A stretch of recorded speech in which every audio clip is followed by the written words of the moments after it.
Hello everybody and welcome back to my channel.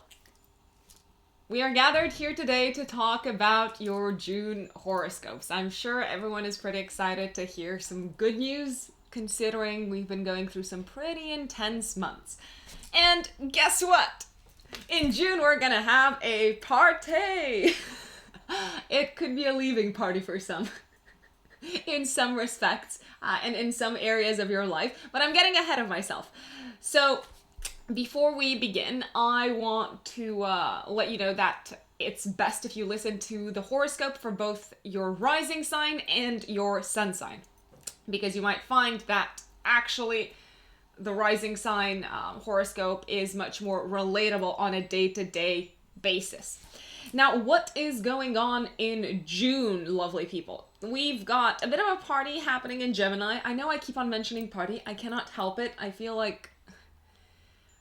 I know partying and celebrating is probably like the last thing on people's minds, but we all need a little bit of a pick-me-up. And hopefully, the month of June is going to bring that into our lives. Now, in June, eclipse season also begins, therefore making for a very intense month in either way, in either direction. So without further ado, let me give you a quick breakdown of the most important dates of June. 5th of June, we have the first eclipse of the season. We've got a lunar eclipse happening in the sign of Sagittarius. Excited? Excited Sagittarians? Excited Geminis? Because this, I'm looking at you, this is gonna probably be of impact in your lives more than in anyone else's lives. On the 21st of June, Cancer, you can say goodbye to eclipse season in your sign because we've got the last eclipse in the series of eclipses in Cancer. On the 18th of June, guess who's going retrograde, people? You guessed it, Mercury. I know. On the 25th of June, good news finally in regards to everyone's love lives and relationships. Venus is going out of retrograde. On the 28th of June, Mars is entering Aries to stay here for a really long time, to stay here till the beginning of next year in 2021. And last but not least, the month ends with an actual bang, with Jupiter and Pluto in exact conjunction. So without further ado, let's dive into it. Kicking it off, obviously, as per usual, with Aries. My lovely Arians. So what does the month of June have in store for you? It all starts off intensely with an eclipse at the beginning of the month. On the 5th of June, we have a lunar eclipse happening in your 9th house. It's actually happening on your 9th house, 3rd house axis. It's happening on the Sagittarius Gemini axis for you. And it's putting the spotlight onto the area of your life related to long distance travel, related to higher education, related to personal beliefs and how you see the world and how you look at the world. And I've got to say, it's not the easiest eclipse that you have to deal with, but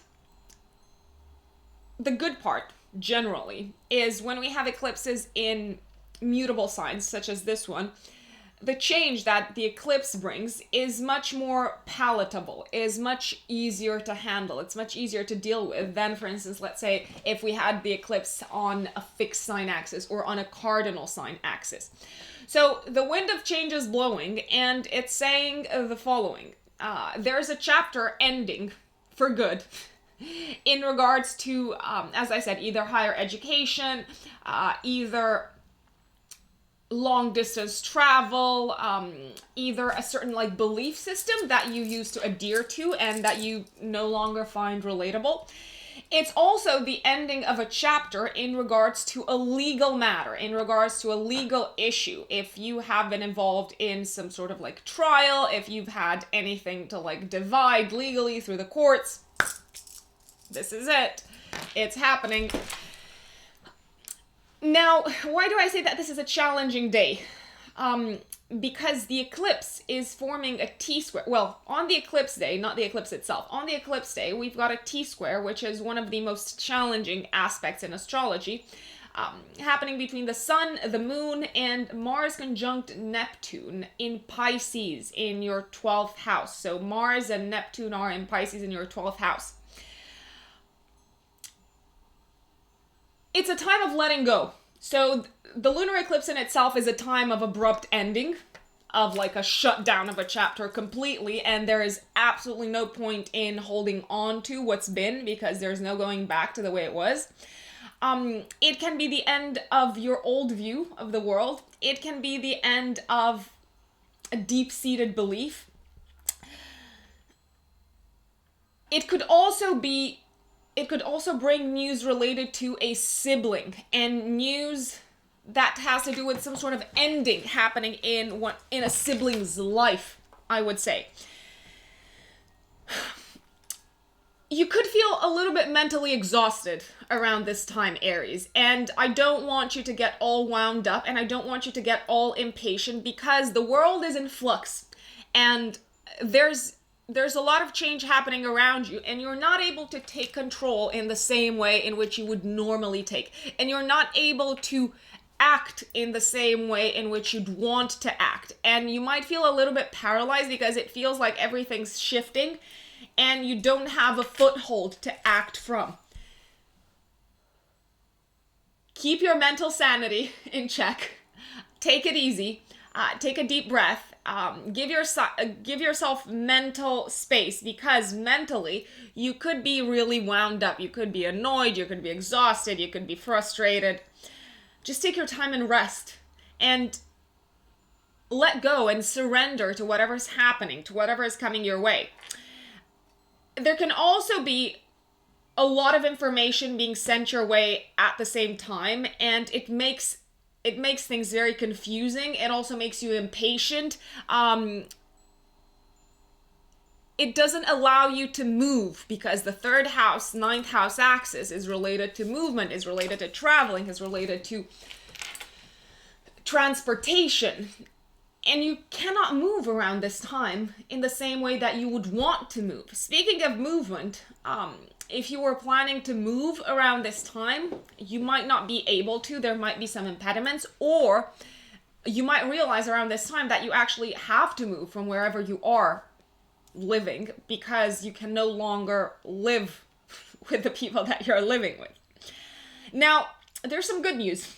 There is always a silver lining at the time of the eclipse. And let me tell you, eclipses are incredibly important. Eclipses are like the pushes of destiny in the right direction. It's like the universe giving you a nudge, being like, this is what you need to do, or like, this is what you need to work with right now. And they impact us for like a minimum of 6 months to a year. And you can feel their effects starting off with like 10 days before the eclipse. Or you can see, I recommend that you be very attentive to what's happening 10 days before, 10 days after the eclipse. So 10 days before the 5th of June, 10 days after the 5th of June. Now, the good news, which I've been mentioning, is that Uranus, which is in your house, currently in your house of earned money and income, is sextiling Mercury in your 4th house of home and residence. It looks like money's flowing, money's good, it's coming your way, and it also looks like if you do have to move, if you do have to like pay your way out of a tricky situation, be it legal, be it related to a course of studies, be it related to your education.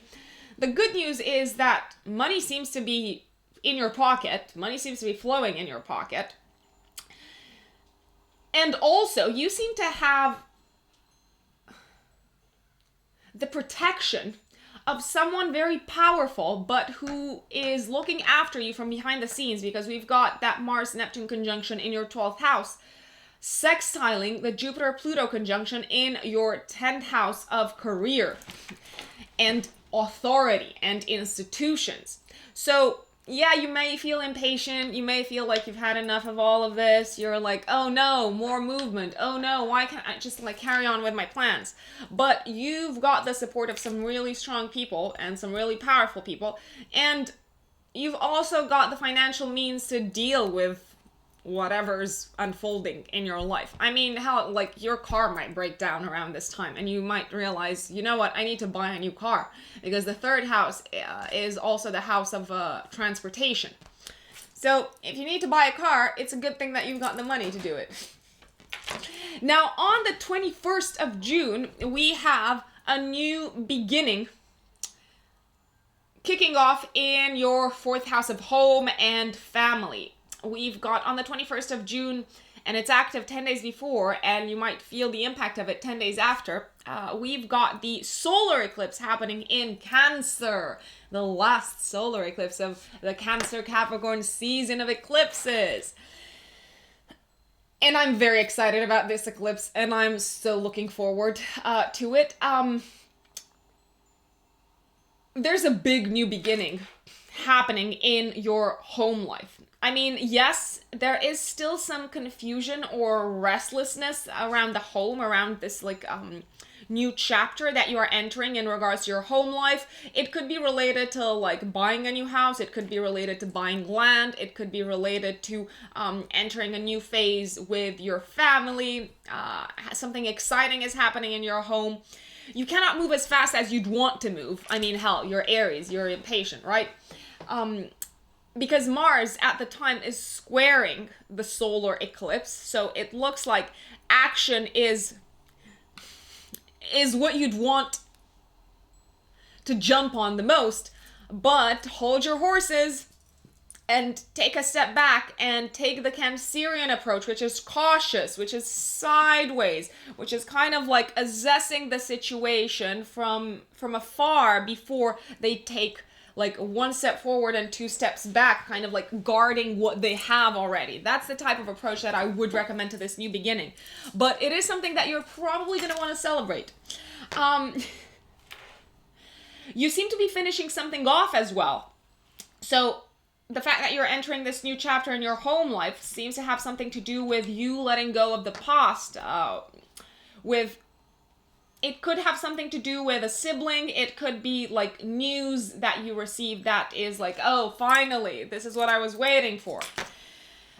Around the same time, you've got Venus in the third house of communication and transportation, trining Saturn in the 11th house. So everyone that you know, every connection that you've made, every friend that you had, if you need their help for anything around this time, they are as helpful as they could possibly be, I've got to say. So it's very exciting. You might decide to like move in with a friend. You might have like a friend like giving you a helping hand in like rearranging things in your home. It's a great time to get back on track with your plans. Although you might, as I said, you might not be able to act straight away. And it's also a great time to ask your friends for support and advice and spend time with them. It's a time to like get out of your cocoon. Now, we've also got the dreaded Mercury retrograde kicking off in June.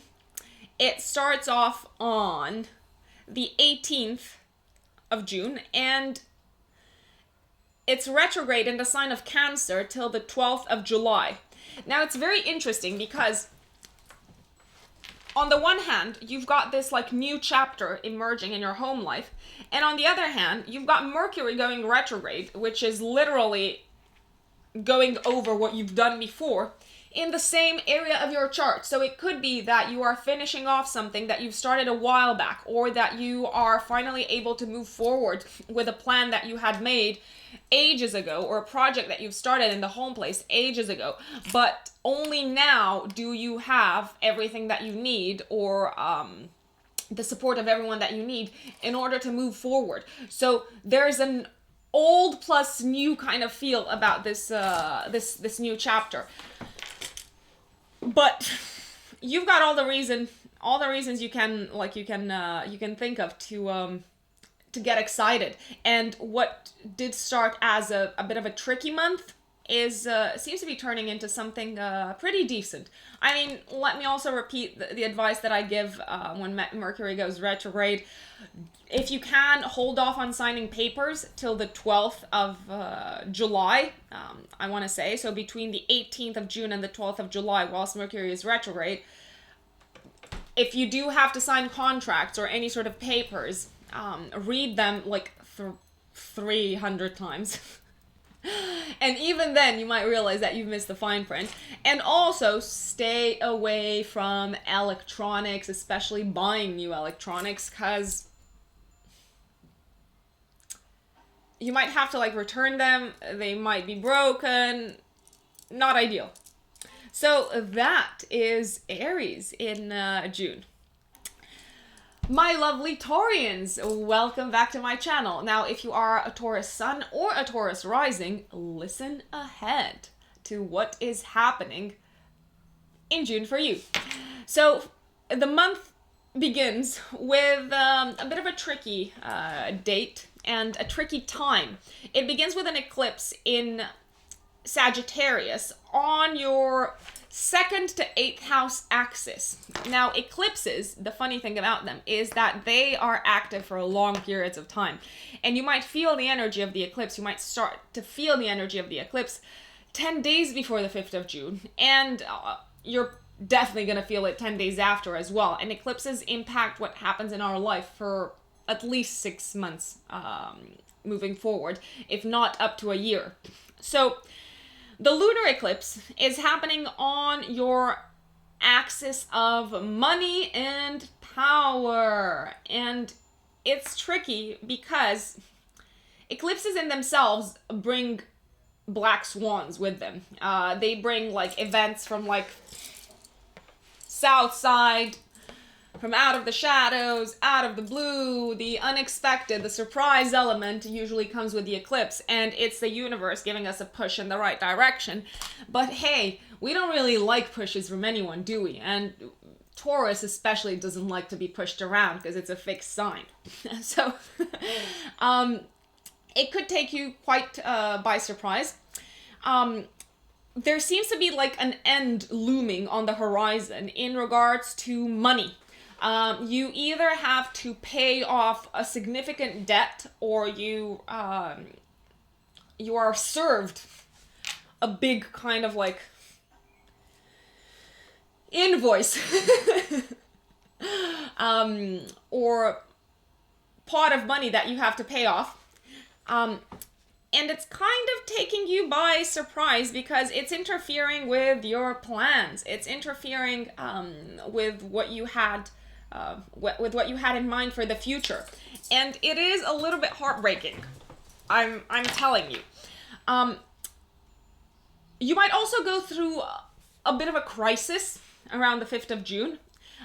It can have something to do with your sense of self-esteem, with your sense of self-worth. You might be struggling with these things, and you might be facing some like deep-seated fears that you've been like trying to like lock into a shelf in your head. But something happens and you have to unlock the vault and you have to face your fears, and those fears might have something to do with your values being taken away from you. It could also be like one of your friends who triggers this crisis in your life. It could be like a friend pulling out of like a plan that you had made together, and it all escalates dramatically. There is good news. Every breakdown comes with a silver lining. Breakdown is probably like a good word for the eclipse. The good news is that you've got Uranus in your first house. So you are already much more attuned to change whilst Uranus is transiting your first house. And you are already much more attuned to overhauling your entire identity. And Uranus in your first house at the time of the eclipse is sextiling Mercury in your third house. So yes, you might have a little bit of a panic attack / breakdown / anxiety attack, again, due to something that's not going the way you envisaged it would go. But at the same time, you get like this amazing insight and you realize what you need to focus on moving forward and what you need to learn if there's anything that you need to learn, and the practical details that you should be concerning yourself with and forgetting about, or not forgetting, but like getting over the breakdown. Communication is key at this time.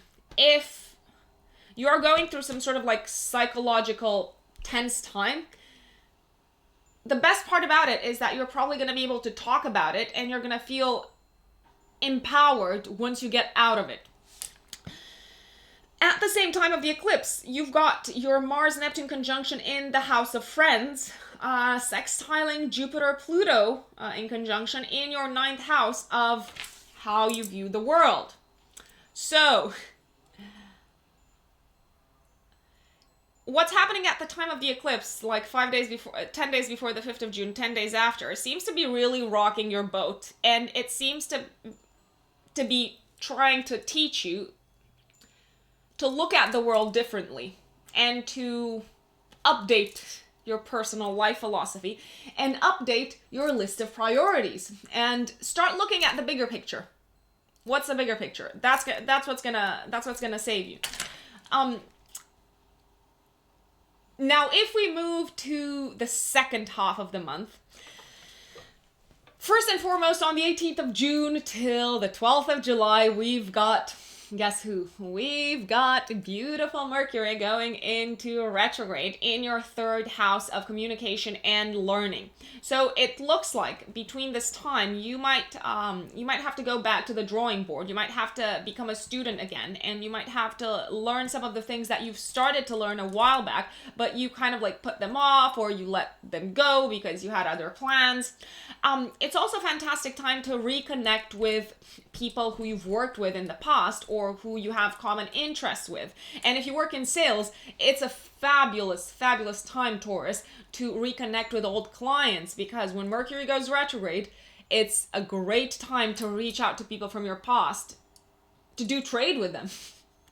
Now, on the 25th of June, we've got Venus going out of retrograde in your house of values and money. So after this time, if you have been dealing with like issues around self-worth, if you have been dealing with challenges around money and influx of money, you can expect things to pick up again and to like start flowing in the way you'd want them to flow in your direction. Now, the second most important date of the month is the 21st of June, and this is another eclipse. June, 2 eclipses. If we thought January was intense, or like March, June is intense as well, but like in a different kind of way. June brings with it like a definitive feel of like ending and beginning, whilst before that we were all just like in limbo. It's like, oh, what's gonna happen next? Where is this gonna take us? Oh, we don't know.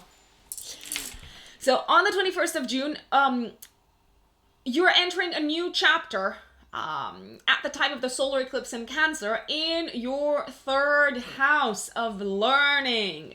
It's the house that has to do with communication, with learning, with becoming a student all over again, and with picking up a new skill, developing your logical mind, developing the pragmatic skills that you have in order to apply them in a lovely day-to-day mundane kind of way. What I really like about this eclipse is you feel a lot more empowered, and you kind of know what the next steps are, and you know, okay, this is what I need to focus on. These are the people that I need to reach out to. This is what I need to learn in order to further my plans. And you're probably going to make new plans around this time because your previous plans were kind of like shattered at the beginning of June. At the same time, you've got Venus in your 2nd house of money, trining Saturn in your 10th house of career and bosses. Bosses are on your side. Authority figures are on your side. They are valuing you. They appreciate your worth. and they want to keep you playing for them for as long as possible. So you are probably going to be very pleasantly surprised to hear that you have the long-term support of your boss. And that is Taurus. My dear Geminis, Gemini suns and Gemini risings, welcome back to your horoscope. Now, you are going to be the stars. You and Sagittarians are pretty much going to be the stars, or you'll feel like the stars of the next year and a half. So between May this year and January 2022, because we've got the nodal axis on the Gemini Sagittarius axis. So what does that mean? It means that for the next year and a half, you will have the North Node in your sign, which is very likely going to lead to a chapter when you redefine who you are, a chapter when you evolve your identity. And this evolution is based off of you meeting your destiny, pretty much, and stepping into who you are meant to be in this lifetime, and updating your approach as to how you enter the world, how you are seen by the world, how the world looks at you. And it sounds very exciting, and it is. But it also means that you'll have to leave a lot behind. And you might also have to leave a few people behind in the process who are no longer serving your destiny and your purpose in this lifetime. So I'm getting ahead of myself. Let's talk about June. The month starts off on the 5th of June with a lunar eclipse in your 7th house of committed partnerships and marriage. Now, lunar eclipses, remember, they are like full moons on steroids. So a full moon is usually a moment of culmination. It's a pinnacle. A lunar eclipse can be a time of great crisis, or it can be a very unexpected ending. So sometimes, yes, we might see the end that a lunar eclipse brings with it, but sometimes, most of the times, it takes us completely by surprise, and it can be more intense than we actually imagined. Now, around the 5th of June, 10 days before, 10 days after, you might be reaching the end of a partnership. You might have a partner exiting your life altogether. There could be a relationship that is like breaking off, or there could be like an unexpected development, like intense unexpected development in the life of your partner that in turns affects your relationship dramatically, and you're like, okay, where does this leave us? Like, what do we do now? Like, you've completely taken me by surprise. What am I supposed to do with this information? It could be that around this time, relationships might dissolve, but it could also be that something that is like deeply impacting your partner, such as them being made redundant, them like quitting their job, something happening with them, is leaving you out to dry and is kind of like exposing you to the world almost, because we have a T-square between the sun, the moon, and Mars conjunct Neptune in your 10th house of career and public status. So whatever is happening in your partnership and whatever is happening in your partner's life seems to be very much out into the open, and a part of you might actually feel a little bit vulnerable and very much judged, and also considered almost like the victim by people around you. And you don't like to be considered the victim. Hell no. So that's why it can be like pretty intense on your psyche, I would say. And it's a very confusing time. My advice, whenever there's like an eclipse happening, is make peace with whatever's happened. Let go of it and make peace with it, because there is no return to the way it's been. There's only going forward, and attaching yourself to the way it's been and attaching yourself to the past is only going to cause more pain. Now, we do have some good news. At the time of the eclipse, and for most of the month, we've got Uranus in your in your house of shadows, in your 12th house, in the house that is associated with the subconscious, with the dream life, with past lives as well. You've got Uranus there, sextiling Mercury in your second house of money and income and values. So if something happens with you or your partner that has like financial repercussions, I've got to say, you're probably going to be saved at the last moment, or you're going to find some last minute kind of funds from somewhere, or you're going to be offered like a last minute gig from like completely out of the shadows, because that's the 12th house. You did not see this coming, but it's here to save you, and it's your saving grace. At the same time, with the eclipse, the Mars-Neptune conjunction in your 10th house is sextiling the Jupiter-Pluto conjunction in your 8th house. So if you or your partner are being laid off in some shape or form, I've got to say, the 8th house is lump sums of money coming from like external sources. So there seems to be like a big redundancy package, or there seems to be like this fund that you can, in some shape or form, access that is left behind after the events unfold. Now, on the 18th of June, we've got Mercury, which is the governor of you, of who you are, of your identity. It's going retrograde till the 12th of July, and it's going retrograde in your second house of money, values, and earned income.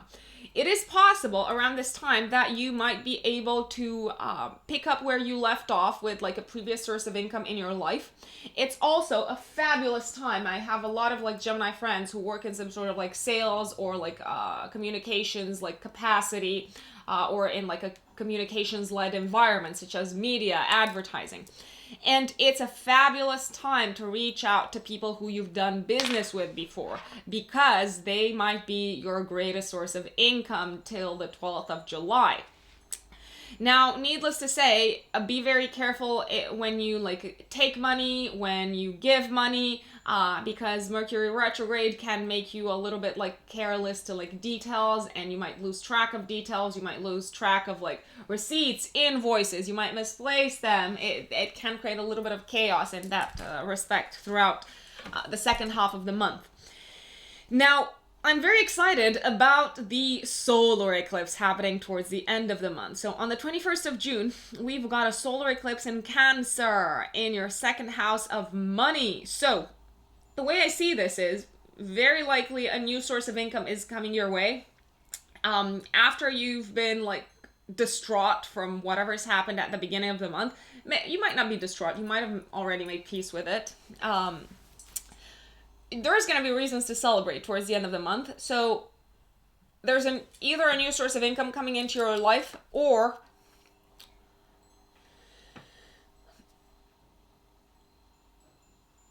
whatever you've learned from the events that have unfolded up until now, especially in the past couple of months in your life,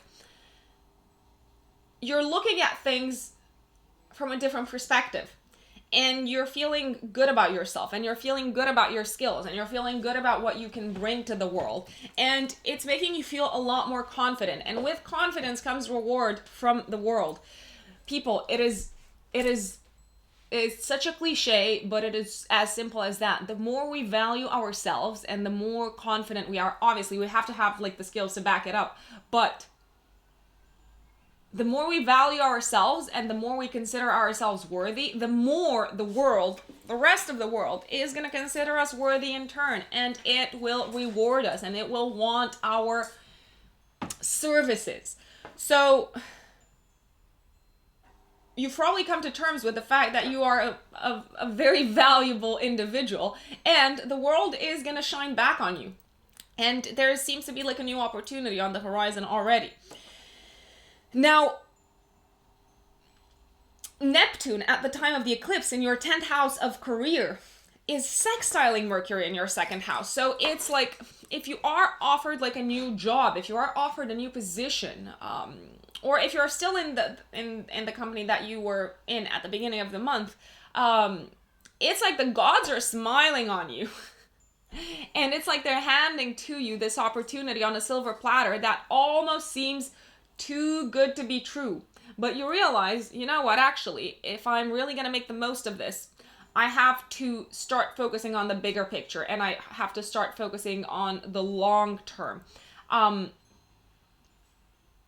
You're being offered like a new lease of life, almost, I would say, Gemini. So this is big. What's happening at the end of June is very big for your career moving forward. Last but not least, after the 28th of June, Mars is entering into your 11th house of long-term plans. So it looks like you've got almost like 6 months ahead of you. 5 months, let's say, because it's the end of June, of reevaluating your future, of reevaluating your plans, of reevaluating your long-term goals. And you've got the cards laid out in front of you. So choose carefully. And that is Gemini. My Cancerian brothers and sisters, to those of you who are new to my channel, I am a Cancer rising myself. And boy, do I have a lot of Cancer rising friends. People, I love you. This is such an important time for all of us. So let me jump straight to the point, my Cancerian friends. On the 5th of June, we have, first and foremost, a lunar eclipse in Sagittarius in our 6th house. Now, lunar eclipses equal endings, the end of a chapter, the culmination of a chapter, the goodbye to a chapter, the letting go. It's like a full moon on steroids. I've said it once, I'm gonna say it again.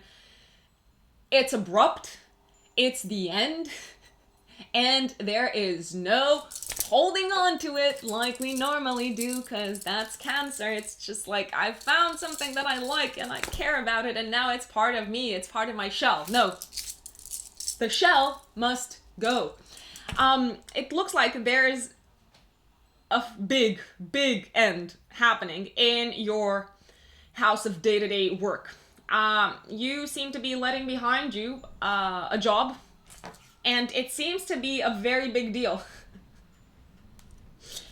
You also seem to be leaving behind you some big responsibility that formed almost like the backbone of your life for the past couple of years.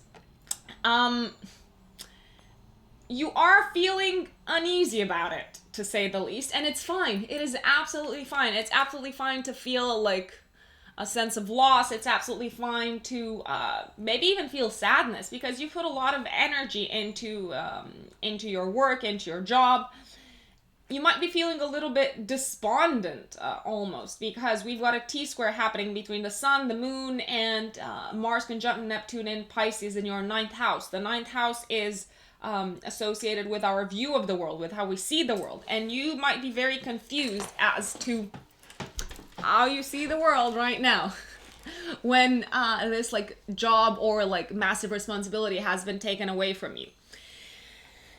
There's a silver lining, Cancer, as usual, and I'm here to give you the good news at the time of the eclipse. And be aware of the fact that lunar eclipses and like eclipses in general, start being active 10 days before the actual eclipse and 10 days after. So at the time of the eclipse, Uranus in your 11th house of long-term plans is sextiling Mercury in your 1st house at the time. You can already see that there's other things for you to focus on, and there's like this whole new future for you on the horizon. You can see it. You can almost touch it. And you've got this like brilliant insight as to who you will become if you follow that new thread into your life. So there's no point on dwelling on the pain and the loss, and it's like, oh, goodbyes are so hard. I know goodbyes are hard, Cancer. I'm a Cancer rising. Goodbyes are hard. I know. We are known to be very melancholic and to hold on to the past and to idealize it and look at it with like rosy colored glasses. But hey, The future is where it's at. At the time of the eclipse, Mars conjunct Neptune in your 9th house is sextiling the Jupiter-Pluto conjunction in your 7th house of partnership. So whatever's going down at the time, you can really count on your partner. And if you don't have a partner, if you're single, you can really count on people around you. They're going to understand. They're going to be supportive. They're going to be there for you. Let's not forget, Venus is still going through your 12th house at the time. It's actually going to be going through your 12th house throughout the entire month of June. So you're even more intuitive than normal, and you feel like you've got a guardian angel looking after you, which is a pretty accurate description of Venus transiting your 12th house. So you are pretty protected, Cancer, whatever's going down in your life. Mercury is going retrograde from the 18th of June till the 12th of July, and it's going retrograde in your 1st house. So I would say, because the 1st house is associated with identity and how the world sees us, it looks like you are going to start thinking and talking and presenting to the world an identity that you may have thought about in the past, but you might not have pursued it. You might not have really embraced it. Well, guess what? It's time to embrace it, Cancer. I would also say it's a time to reevaluate your image. It's a time to reevaluate your personal brand. You might want to take another good look at your social media, at your website, at your LinkedIn. Update your portfolio. Update. Go through it with a fine-tooth comb. That's probably the best thing that you can do whilst Mercury is going retrograde. And also be careful what you say and read it 3 times, because Mercury does mess with communication in general. Now, the 21st of June eclipse, Cancer, this is where it's at. This is where the gold mine is at for you and for a lot of people in different areas of their life. So on the 21st of June, we have a solar eclipse. The sun is shining upon you again. A new beginning is unfolding into your life in your 1st house of identity. So we kept on talking about identity, and we are going to keep on talking about it because you are going to be focusing on it till mid-July. You come into the world, you appear into the world with a changed identity. And you have embraced it, and you are coming to terms with it. You also want to make this new identity work for you professionally. And yes, there's still some growing pains around there, but act upon it. Take the initiative. Make your to-do list. Make your plans. Neptune in your 9th house is sextiling Mercury in your 1st house at the time of the eclipse. So I'm really liking this because your intuition and your views of the world are now in a much higher alignment with this new identity that you've got. You may have been keeping your identity under wraps for a while, or you may have been having second thoughts about it, or be confused about it. Well, now it's the universe is yes, I'm feeling this. This is right. This is in alignment with my higher beliefs, and it feels good. Also, Venus at the same time in your 12th house, the guardian angel that I've been telling you about, is trining Saturn in your 8th house. You've gone through the growing pains. You've overcome the psychological block that you had to overcome. You've probably also overcome a little bit of a mental breakdown. And let's face it, you might also receive some money if you're leaving a job behind, because the 8th house is money coming from an external source in kind of a lump sum form. And sometimes money does help. So things are looking really good for you, my lovely Cancerian. Enjoy June and throw a party at the end of the month because you deserve it. You've earned it. My dear Leos, Leo suns and Leo risings, welcome to your June horoscope. Now, as we enter eclipse season, things are about to get a little unpredictable for everyone and for you as well, Leos. So let me dive straight in. The month starts with a lunar eclipse happening on the 5th of June. A lunar eclipse in the sign of Sagittarius in your 5th house of true love. It's also the house associated with creativity. It's the house associated with what we do for pleasure, what brings us joy, what we do for like its own sake in this lifetime. It's also the house associated with fun. It's the house associated with children. And lunar eclipses, which by the way, they are already pretty much active 10 days before the actual date when they happen. So 10 days before the 5th of June. And you can feel the effects of them, or like the ripples, for 10 days after. And what they leave in their aftermath is going to have like a significant impact on your life for the next 6 months to a year. Around this time, at the lunar eclipse, we have to face an ending in our life in some shape or form. It marks the end of a chapter somehow. And this chapter for you, my dear Leo, seems to have something to do with either your love life or a creative project that you have been working on. It looks like a few ways in which this could play out is you either break up with a love interest, or you realize that you have to leave behind the passion, the love interest that you have for a certain person in your life because they cannot form part of your plans for the future. Or you realize that you've reached a point in your relationship where you have to really let go of something in order to move past this step. There's something like, there seems to be almost like an external force standing in between you and a loved one and your plans for the future. And it can all be very confusing and it can all be very painful. And you might feel like internally you want to scream. And I feel for you. But whatever's happening at this time, and don't say I didn't warn you, but eclipses do bring with them surprises. They sometimes eclipse a person out of our life, so a person like literally disappears out of our life at the time. Whatever happens at this time might also require an expense on your part. It might even cost you money. Or you might realize that actually you can't move forward with a creative project, with something that you've invested a lot of time and energy into, and it was part of like your projections for the future, because you don't yet have the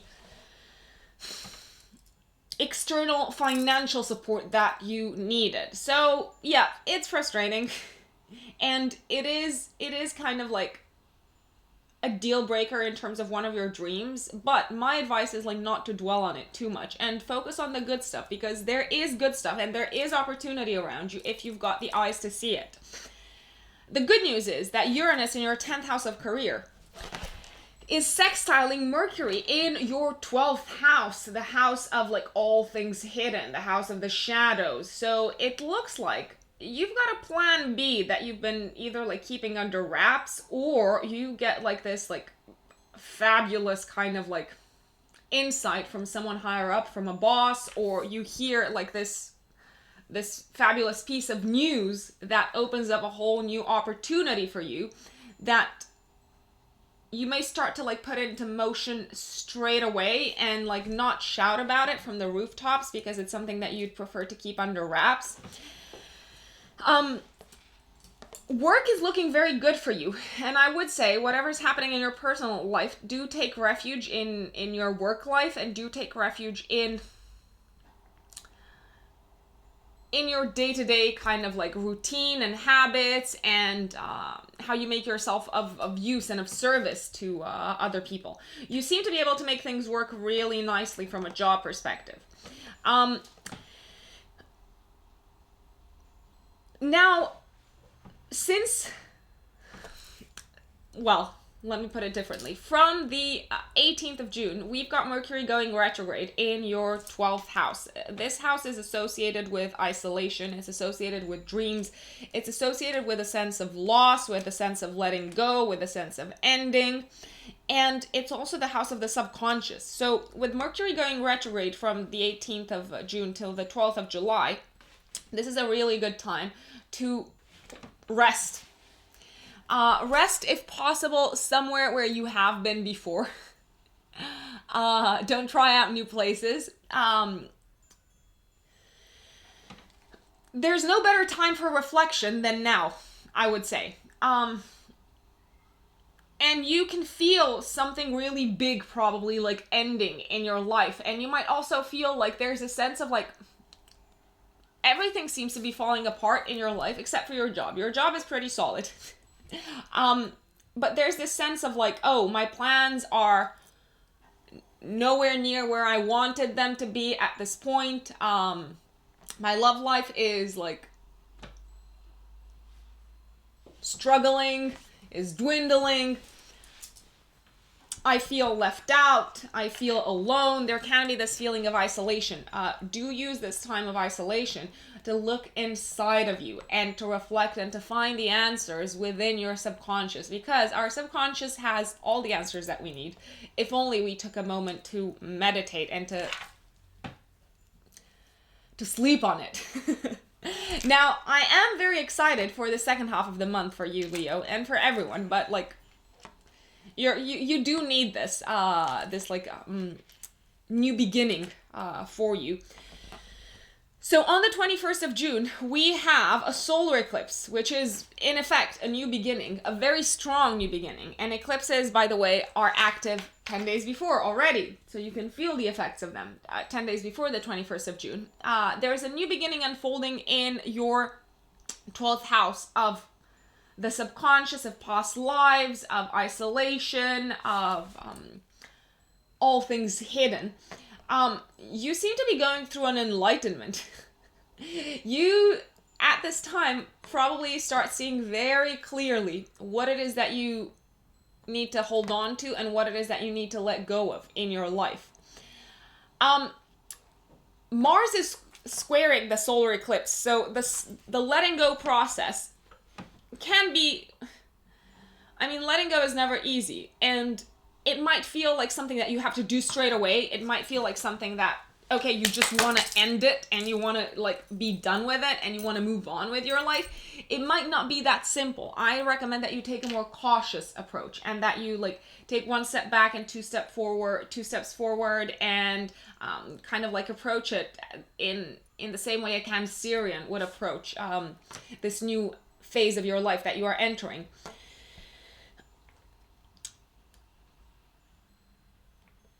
Subconsciously, you do know that whatever is like exiting your life right now is right for you, is good for you.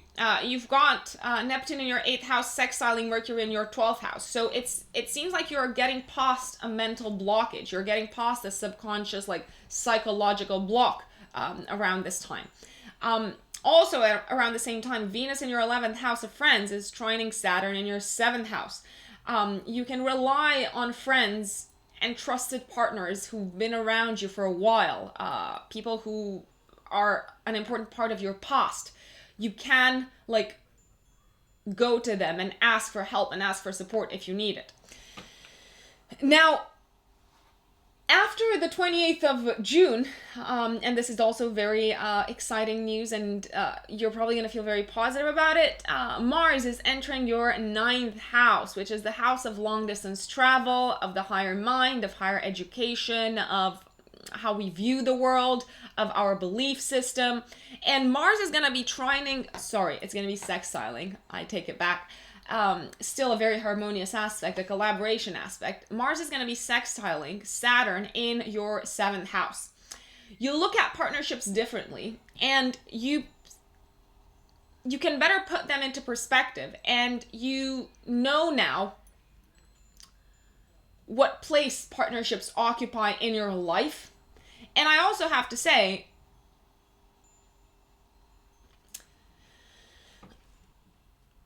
someone with the potential of being your long-term partner might be like your rock around this time, throughout this like quite unstable, rocky period, because hey, it's eclipse season, and like our lives are usually turned upside down. And you're going to be very grateful for this person, and they're probably here to stay for a long time in your life. So recognize them, acknowledge them, appreciate them, and be grateful for the fact that they exist in your life, my dear Leo. And that is the month of June for you. Now, let's move on to Virgos. My dear Virgos, how is life? What have you been up to? Let me tell you, things are about to get pretty interesting, to say the least. So Virgo suns and Virgo risings, let's do this. The month is starting off with a lunar eclipse. On the 5th of June, we've got a lunar eclipse happening in Cancer, in your 4th house of home, family, residence, land. The fourth house also governs land. It governs immovable property, so what you cannot move around. Whereas the 2nd house governs income and like values that you can move around. Lunar eclipses are times of ending. They are like a full moon, but much, much stronger. And we usually can feel the effects of the eclipse. We might start to like have a feel for it, or like see it unfolding in our life as early as 10 days before the 5th of June, I've got to say. Now, the lunar eclipse is happening on the Sagittarius Gemini axis, which is involving your residence, your family, but also your career and your place in the world. And it's forming a T-square with Mars conjunct Neptune in Pisces in your 7th house of committed partnerships. There seems to be like a very quick, sudden, abrupt end to a chapter that is related to your family and partner as well, or maybe the partner who you formed like a family with. It is possible that you might lose someone, or like you might have like this feeling of loss in regards to a home, in regards to a person, in regards to something from your past. It's like, it can feel like a big disillusionment, and it can bring with it a sense of like, why is this happening to me? I'm the victim. Why is the world against me? You might try to like rely on your partner, and they might not be there for you. They might be absent. It's also possible that you have some sort of like revelation around this time, and you realize that actually you don't want to form a partnership, and you don't want to like continue to build a home and a family with the person that you are with. So it can result in like calling it quits for good. In any case, your attention is like being drawn towards the home.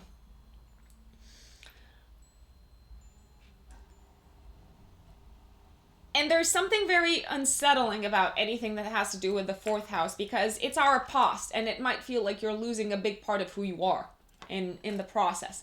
But I'm going to say what I always say to people when we all face eclipses. What's done is done. What's ending is ending, and there is absolutely no point on like trying to hold on to it, because you're just going to be hurting yourself even more, and you're going to make the process a lot more painful, both for you and for the other people involved. But the good news, because there is good news, and there is a lot of support, and there is like a big silver lining if only you are open to seeing it. Uranus in your 9th house is sextiling Mercury in your 11th house. the ninth house is associated with legal battles, and Mercury in your 11th house is associated with you making and thinking about plans. You seem to be either like winning a legal battle that allows you to focus on the future, that allows you to put into place a certain dream that you had, and maybe you didn't have the support for, you didn't have the money for, you didn't have like the people to like start it off with. Your conscious mind is telling you at the time, and I do urge you to like listen to it, as painful as the end that you're going through might be. Your conscious mind is telling you, focus on the future and focus on what's new and focus on the bigger picture and on the projects ahead of you, because you are probably going to receive like an unexpected good news and like a boon out of nowhere. Because hey, Uranus comes out of nowhere. It's like, here I am, ready to like turn your lives upside down, but sometimes for the best.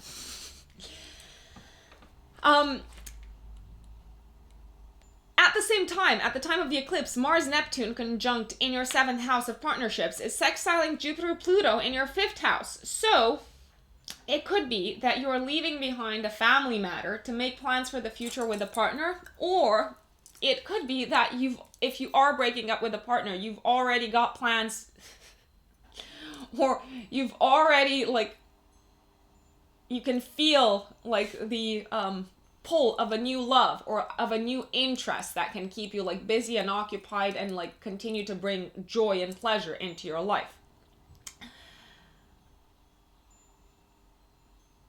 It could also be that you're in for some well-deserved fun around this time, and it's like, to hell with it, I can't do anything to change it. We might as well enjoy ourselves, and we might as well like bring some pleasure back into our lives, because life has been like pretty hard. So let's forget about it for a second and let's live in the moment. You are allowed to live in the moment, Virgo. I know, newsflash. You are allowed to stop working and live in the moment every now and then. Now, from the 18th of June till the 12th of July, we've got Mercury retrograde in your 11th house. The 11th house is the house of long-term plans and dreams and objectives, and it's also the house of friends and friendships and groups of people that you're a part of. You seem to be reviewing between this time frame an old plan, an old objective, an old dream that you may have put on the back burner, that you may have not had the resources to like follow through with or like pursue in the past. But all of a sudden, things start falling into place and you start thinking about it again, and you're like, hell, I seem to have everything I need to like set this into motion again. So reconnect with the people who can help you. Start going through your old notes. Start going through your old roadmaps. And guess what? You are going to receive this huge support, Virgo. Huge. On the 21st of June, we've got a solar eclipse, which is the beginning of all beginnings, the mother of all beginnings, in your 11th house of long-term plans and dreams. So this is the time to be like, okay, I can like bring back this plan that I've had in mind for a while. I've like postponed it. I've like skirted around it. I can bring it into reality once again. The really nice part is Neptune in your 7th house of partnerships is sextiling Mercury in your 11th house of friends at the time and of plans. You seem to also have the partner, the business partner or the life partner to pursue this plan, to pursue this new objective, to also pursue this like new source of income, because the 11th house is also associated with money that we make out of our own businesses. And yes, you might have some like open opponents. You might have some like people who are like openly against your plans, but the best way to tackle this is through kindness. Use kindness when dealing with them.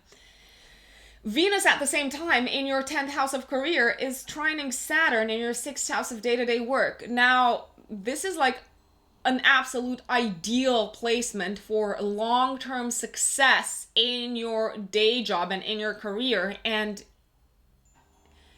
in your relationship with like people in authority, people who can further your career. So it looks like things are becoming very stable for you work-wise and career-wise. And it's also giving you the strength and the peace of mind to pursue this new objective that I've been talking about. Virgo, I'm really curious what's happening in your life. Let me know. Please, please, please let me know in the comments. Like at the end of June, be like, Rux, this is what I've been up to. And that's it for June. My dear Libras, Libra Sun and Libra Rising, welcome back. Thank you for coming here for your June horoscope. So, what is going on, Libras? I know you've been hit pretty hard in the past couple of years. I do have quite a few Libra friends, and I know that they've been having a particularly rough time, especially when it comes to their family, something like related to the family, something related to the house that they live in, something related to their living situation. Hasn't gone exactly as smoothly as possible, let's say, to put it mildly. So you've been hit pretty hard emotionally as well. Congratulations on hanging on in there. Things are starting to shift. Things are starting to change, and you can like breathe easily and easier. But soon. Before that, let me tell you about June and what's happening. So the first half of June, especially like the first 2 weeks in June, are particularly testing.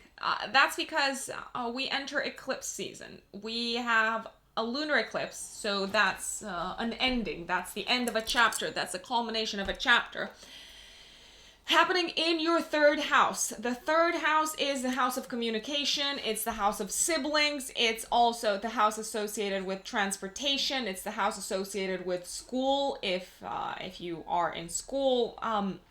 And this lunar eclipse, which you may feel the effects of it already like 10 days before the actual date, it's forming a very tense aspect pattern with Mars conjunct Neptune in Pisces in your 6th house of day-to-day work. Now, because lunar eclipses are culminations, they can also result in actual crisis and like major crisis. Let's to put it mildly, in terms of intensity. Now, why are they major? Because usually they involve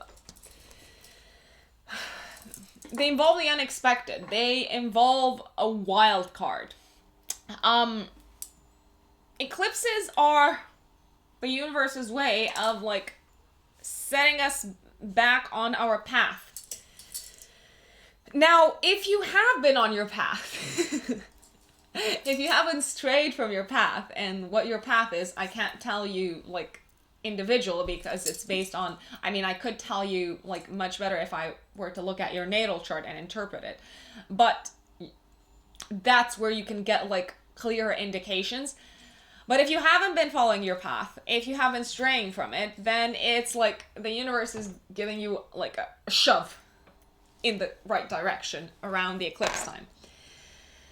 So around this time, there might be this huge communication crisis at work, or there might be this very like disconcerting piece of news coming from work, and it may involve an abrupt end. You may hear of like people being laid off. You might also hear that your day-to-day work, in the same way that you knew it and that you are used to it, is coming to an end. It will no longer function in that way. So your day-to-day life, your daily schedule, your routine is being massively disrupted, and it's being disrupted for good. It's being disrupted for a long time, for at least a year to come. My advice, as I give advice to everyone at lunar eclipses, don't dwell on the past. Don't get hooked on the past and on the way it used to like be and happen and function, because there is no coming back to how it used to be. There's only moving forward. Now, there's also good news. As usual, there's always a silver lining, if only we have the eyes to see it. So the good news is that Uranus in your 8th house of other people's money and like shared resources is sextiling Mercury in your 10th house of career. So it seems to me that if anything is happening in your workplace, it's actually a fabulous push for you career-wise. So as painful as it might be, as abrupt as the news might be from the workplace, and as disruptive as it might be, it's actually giving you a massive shove career-wise. It might even like help you climb up the ladder. It might result in you getting like a promotion. It might result in you like moving on to a new workplace where you get like a signing bonus. If by whatever twist of fate you get made redundant or you lose your job around this time, you seem to be getting like a redundancy package, or you seem to be covered financially by like a partner or like an external third party. And don't cry about it and don't feel sorry for yourself about it. Not saying that you would, but just don't. Because there's like this big new step up the ladder coming up for you that you didn't see coming either. So it's all filled with surprises. It's like what do you want first? The bad news or the good news? Because there's probably gonna be a mix of both at the beginning of the month. Mars conjunct Neptune in your 6th house of day-to-day work are also sextiling Jupiter, Pluto conjunct your in your 4th house. So the fact that you are overviewing your work life and that your work life is being disrupted seems to actually work better for your home life. You might be able to like work more from home. It might actually help you overcome a crisis in your personal life, which is great. So don't dwell on the negative stuff, and don't dwell on the fact that, oh, I didn't see this coming. No one saw it coming, by the way, Libra. Now, between the 18th of June and the 12th of July, we've got Mercury going retrograde in your 10th house of career. Now, this can be associated with you reviewing your career path. It might also be associated with you going back to like a career path that you have paused. It might also be associated with you receiving like a career opportunity from someone that you've worked with in the past. So these are all very valid possibilities. Now, I do urge you, if possible, not to sign any papers between the 18th of June and the 12th of July, because you might miss the fine print, you might miss some details, or you might have to like redo the contract anyway. So if possible, wait till after the 12th of June. Now, on the 21st of June, this is actually the date that I'm super excited. So the second half of June has a much more positive air about it and has like a much more positive outlook about it. For everyone, there's like this feeling, this sense of like we're stepping into something new and we've got something to look forward to. So you're probably going to appreciate that quite a lot, Libra. So on the 21st of June, there's a solar eclipse happening in your 10th house of career, Libra. So it looks like you are entering a whole new chapter in your career. And it also seems to be having like this huge impact on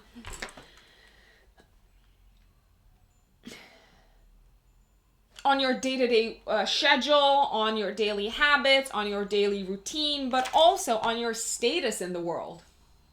So it's whatever change is happening for you career-wise is very visible for others. It's gonna give you a lot of exposure. It's gonna allow you to shine, and it's your moment. I say, Libra, enjoy it. You're going to have the possibility to shine again in your career. Some folks are going to get engaged.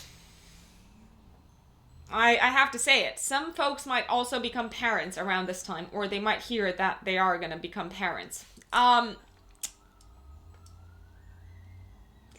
There seems to be like either some loose ends that you need to tie up at work first before you step into this new chapter, or there might be some sort of like health issue that you need to look into, but don't allow that to spoil your fun and to spoil your celebration, because it is a moment of celebration.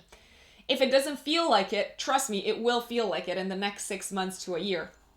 Last but not least, after the 28th of June, Mars is entering into your 7th house of marriage, of committed partnerships, of relationships with the outside world, and it's sextiling Saturn in your 5th house. There's like this sense of like you are in this together with a partner, and you've got the full support of a partner, and you are building something tangible, something that you really love with a partner. Your love and your affection for each other might feel like stronger than ever. And you've got this like renewed sense of energy to focus on your partner, on your love life, or on your children. Or if you don't have any of these, or if you're not interested in any of these, Libra. Although I doubt it. Like a Libra without a partner. I'm like, what are you doing? People. I'm kidding. I'm not here to judge. You do you. You do what works best for you.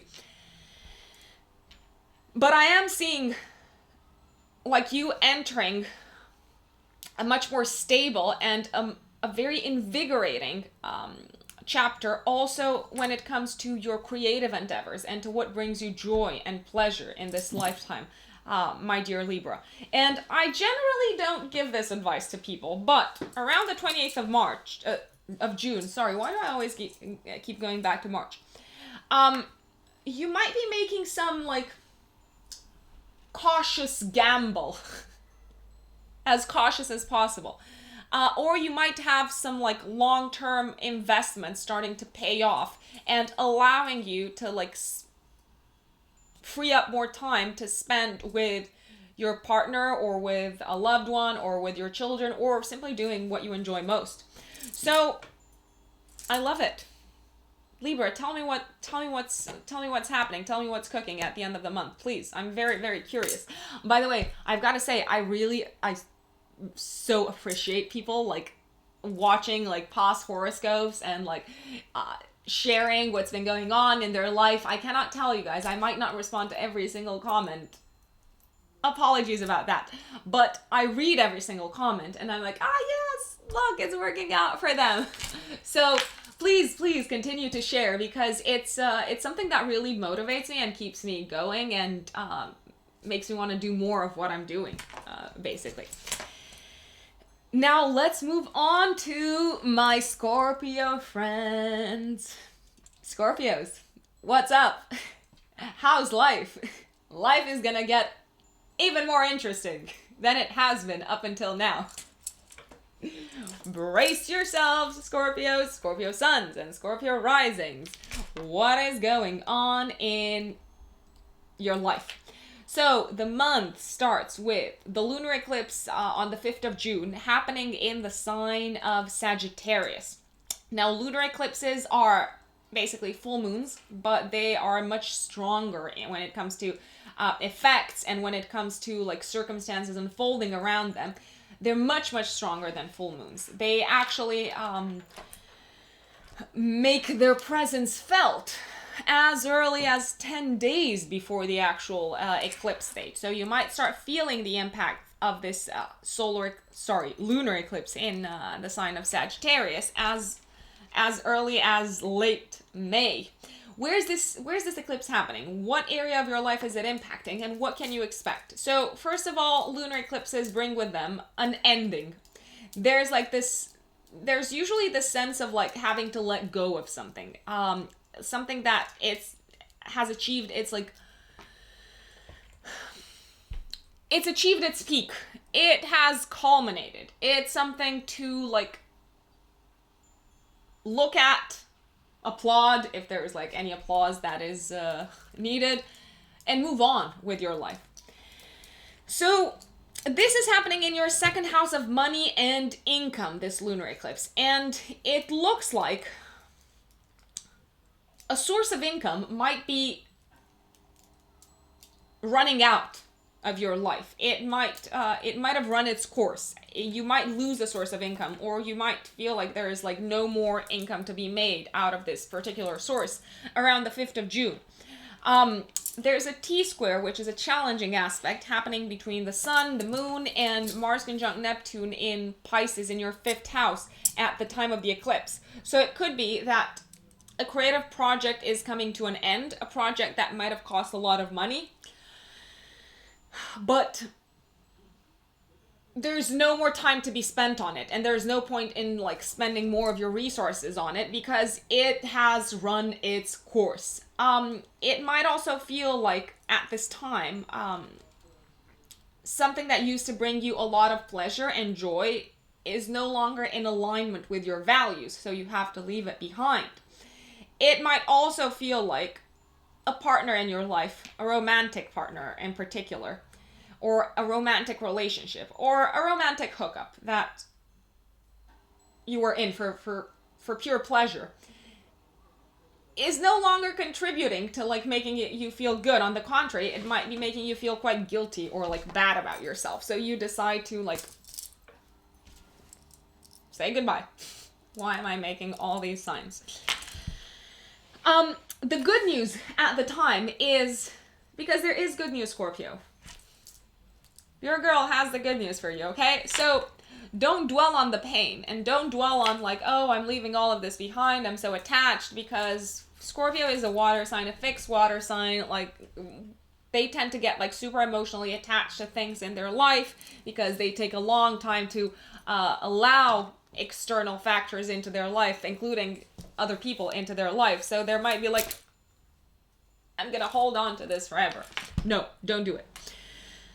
The good news, open up those eyes, Scorpio, is that at the time, Uranus is in your 7th house of marriage and partnership, and it's sextiling Mercury in your 9th house, which means that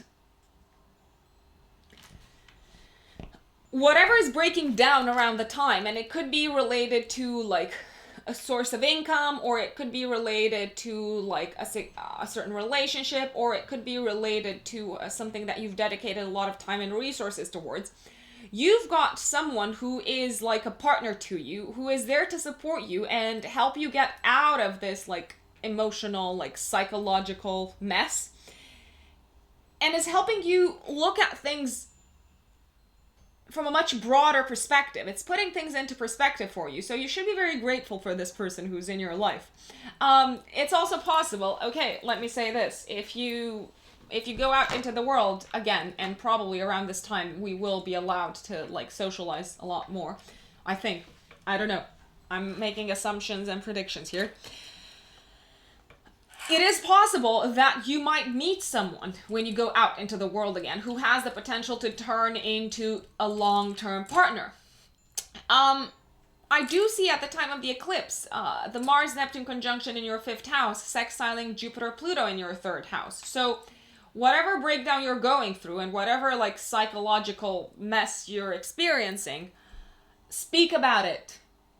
This conjunction in your 3rd house is like, verbalize it. Bring it out into the open. Don't hold it in. Don't hold on to it. Stop hiding. Please, Scorpio, stop hiding it. It's going to be so good for you to speak about it, and you're going to feel so much better. So do it. Now, throughout most of June, so from the 18th of June till the 12th of July, we've got Mercury going retrograde in Cancer. And Cancer is your 9th house. Cancer rules your 9th house of the higher mind, of your beliefs, of your life philosophy, of how you look at the world. Now, 9th house transits can sometimes be really rough. Like, a lot of people say, oh, I've just got Mercury going through my 9th house, or like I've got like whatever planet going through my 9th house.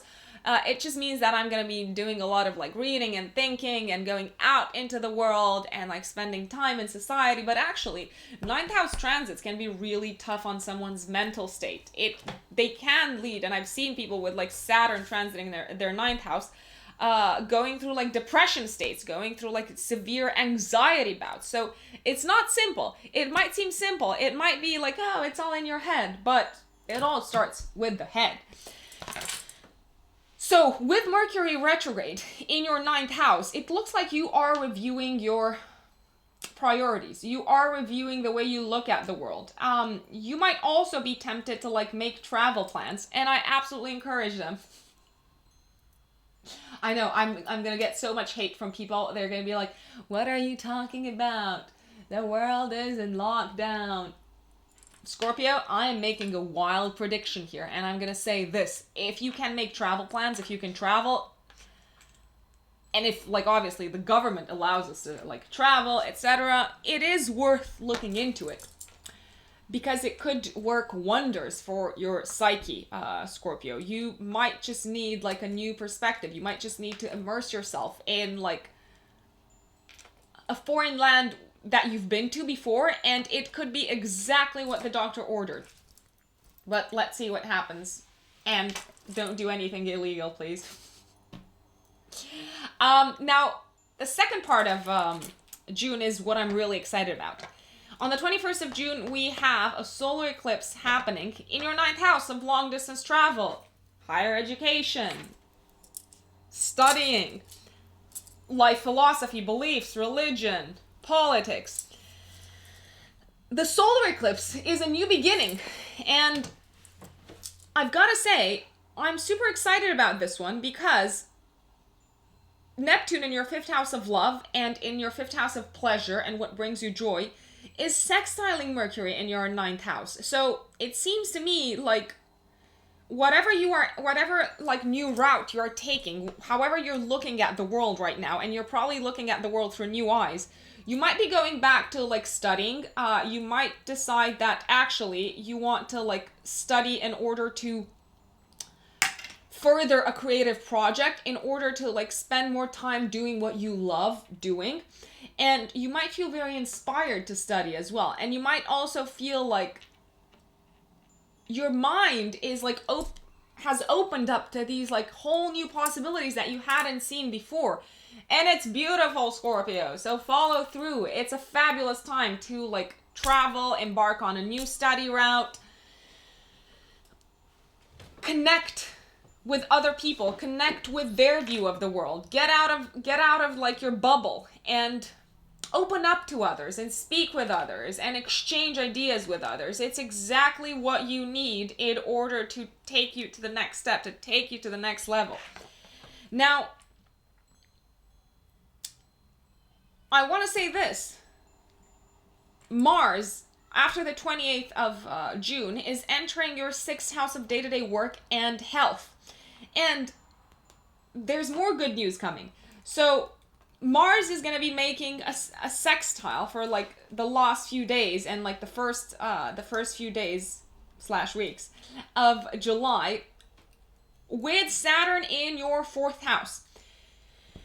What I see is this: you have like the energy and the stamina to overcome like a health related or a wellness related issue or like a job related issue, and you've grown like very strong roots, I would say, and you feel much more empowered to tackle what's happening in your day-to-day life. So Mars actually is the ruler of your health, my dear Scorpio. So that's why I'm thinking you're entering this like whole new chapter, like body-wise, and you are inspired to take action in regards to your health, take action in regards to your body, and re-energize it and feel good about it and feel powerful about it and like take back your power almost. Your roots are very solid, and you have the support of your home, you have the support of your family. You don't have to worry about that. So you can go out into the world and try out new things, start up new things, specialize yourself in something new, and start broadening your view. That's what I would recommend that you do in June, my dear Scorpio. Let me know how it goes. Hello, my dear Sagittarius suns and Sagittarius rising peeps. Now, I've mentioned at the beginning of the horoscope that you along with Geminis are the stars, the main characters of the next year and a half. It all started in May and it's ending in January 2020.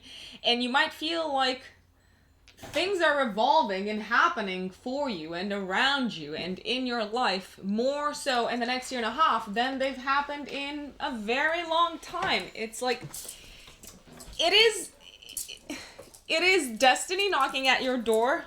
I keep on like blaming this guy, Destiny. But you are effectively meeting your destiny in the next year and a half. And there's going to be a huge focus, especially on the partnerships that you form or on the partnerships that you are a part of already in your life for the next year and a half. So it's all kicking off in a pretty like song and dance, bells and whistles, abrupt kind of way at the beginning of June. On the 5th of June, we've got a lunar eclipse happening in your first house. Now, eclipses always happen on an axis, especially lunar eclipses and full moons, because a lunar eclipse is effectively a full moon with the intensity dialed up. So on the 5th of June, and you can already probably feel the effects of it like 10 days before, 10 days after as well, the spotlight is shown on your house of identity. And who you are seems to be a little bit or a lot at odds with your partner and also with what is happening in your home life.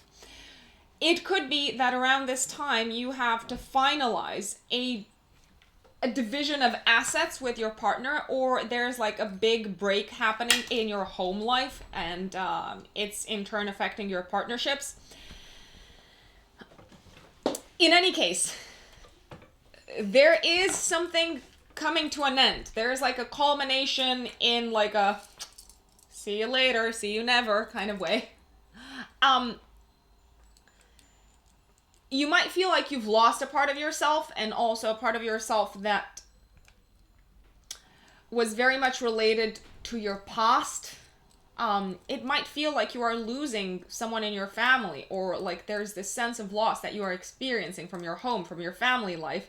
And at the same time, it's having like a very strong impact on how you feel about yourself and on your sense of identity. So despite the fact that whatever is happening is like involving like a third party from the home, from your past, from your childhood, you feel this much more at a personal, at an individual and identity level. And you might even question like, okay, if I've lost this, where does that leave me? Who am I? So these are all pretty big questions, and you might be asking yourself some pretty big questions around this time. And let me say, your partner might not be the most supportive, the most understanding at the time. So it can be quite tough on you. It can feel like you are being like torn apart, I would say. On the other hand, there is good news at the time, and I do urge you to focus on the good news, because whatever's ending is ending and you can't change it, and you shouldn't dwell on it. So use that like adaptability that you are so well known for, and that like spirit of adventure, to focus on the good stuff and on what's coming up. So the good news is that Uranus is at the time in your 6th house of day-to-day work, and it is sextiling Mercury in your 8th house of shared resources, of the psyche, of crisis, of transformation. So it does sound like you have the psychological strength to get over whatever is happening, and it might also feel like overhauling your day-to-day routine can have like a very transformational effect on your psyche. So like change things up, start doing things differently, start focusing more on your physical body and your health and on your wellness and on your well-being. And that's gonna help you feel a lot better about everything that you are going through, because everything can feel a little bit smoke and mirrors, and it can feel like you are thrown in the midst of like moving sands. I think that's the right expression. I don't know. You let me know. At the same time, at the time of the eclipse, we've also got Mars-Neptune conjunct in your 4th house of home, sextiling Jupiter-Pluto, the conjunction happening in your 2nd house. It seems to me like money from like land or from a house or from a property can be coming your way, or you hear news, or you feel compelled to monetize a certain immovable property that you have or that you receive towards the beginning of the month. Now, Mercury is going retrograde from the 18th of June till the 12th of July. And retrogrades ask us to go over things that we have dealt with in the past, but we haven't finished them up, or we need to like review them. We need to like go through them with a fine-tooth comb.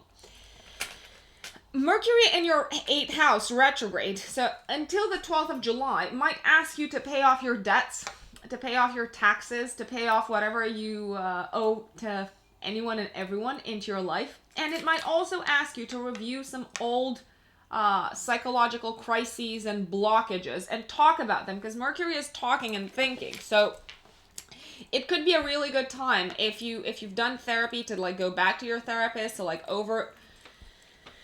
to go over issues in your past that, yes, you may have thought that you've gotten over, but they seem to be resurfacing somehow in your life.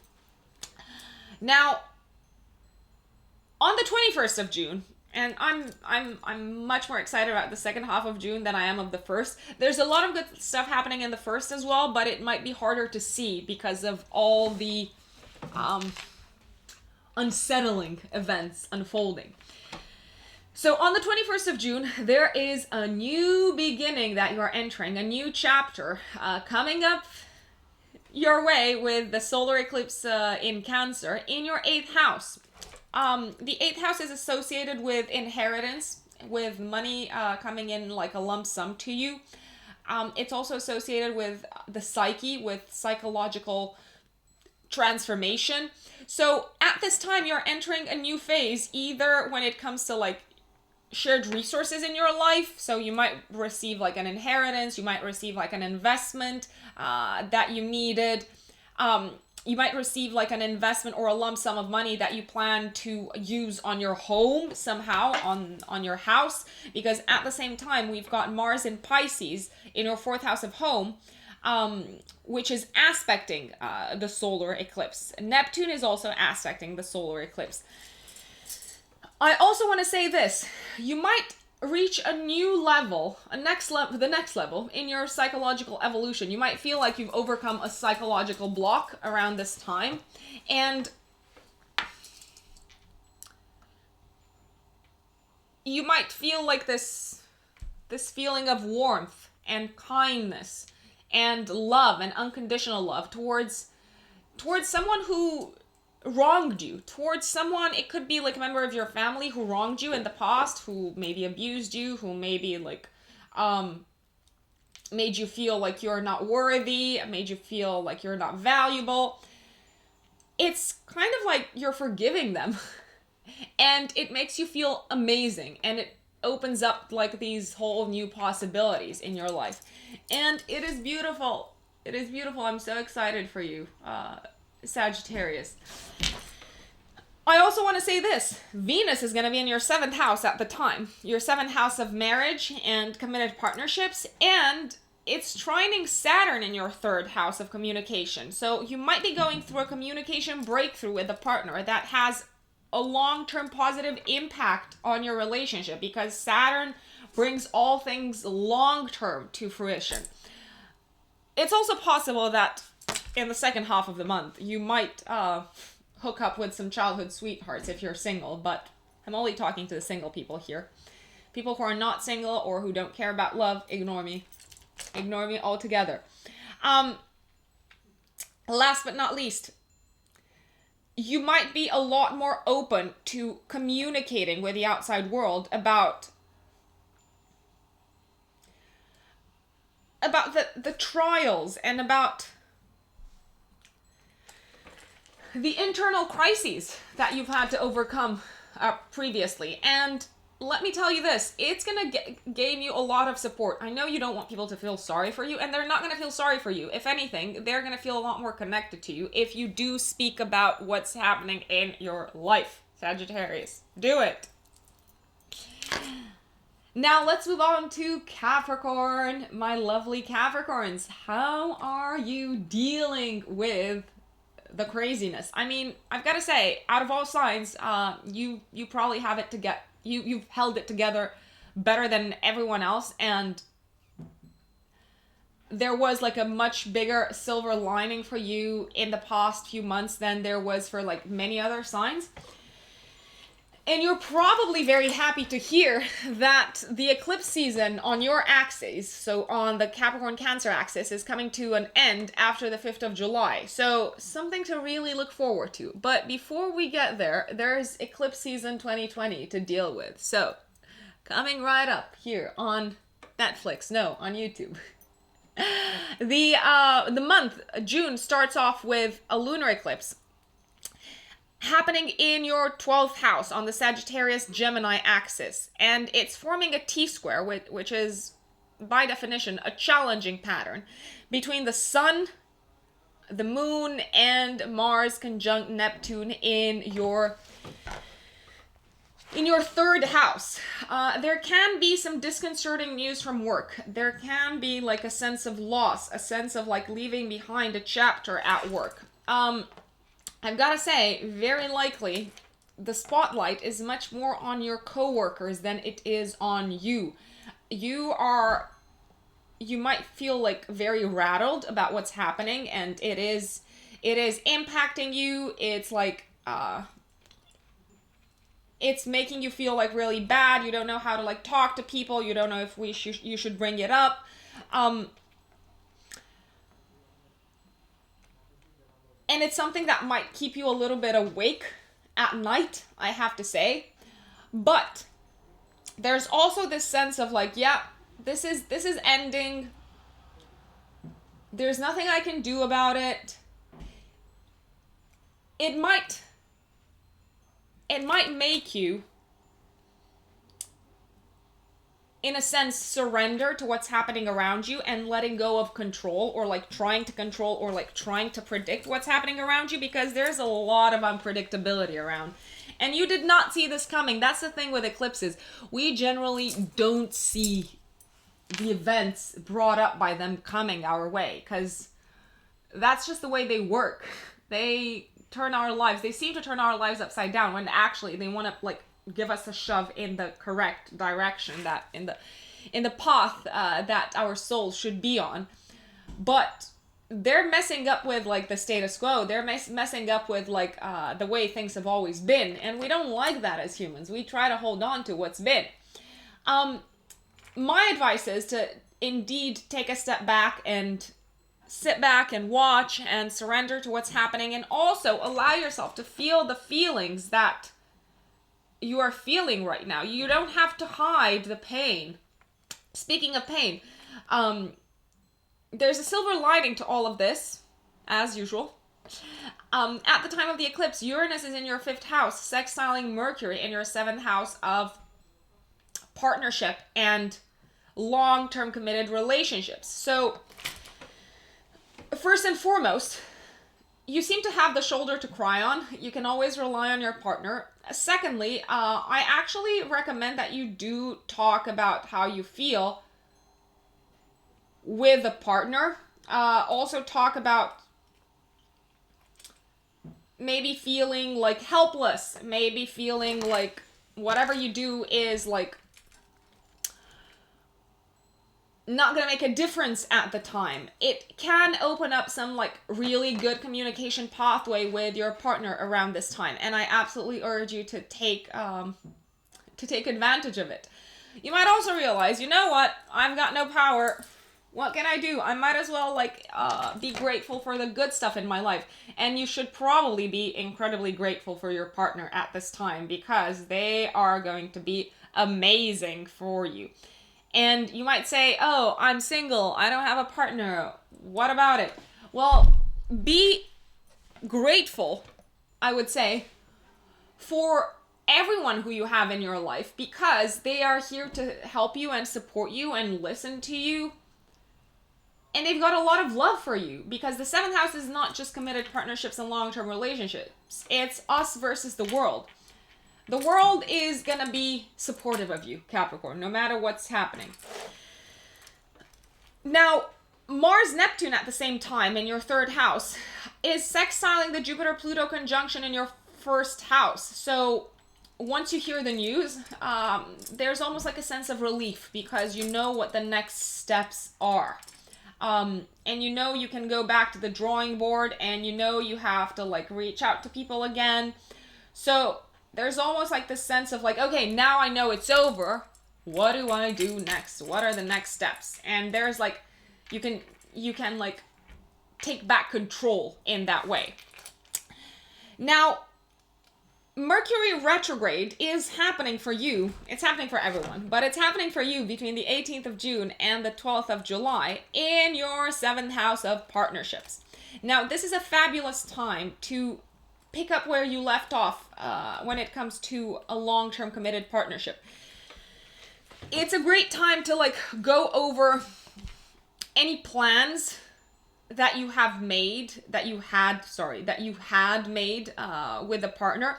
It's also a really good time to like reestablish a routine in your life that includes your partner. It could be a fabulous time to like pick up like a new workout or wellness routine with a partner, and to like look after yourselves together. And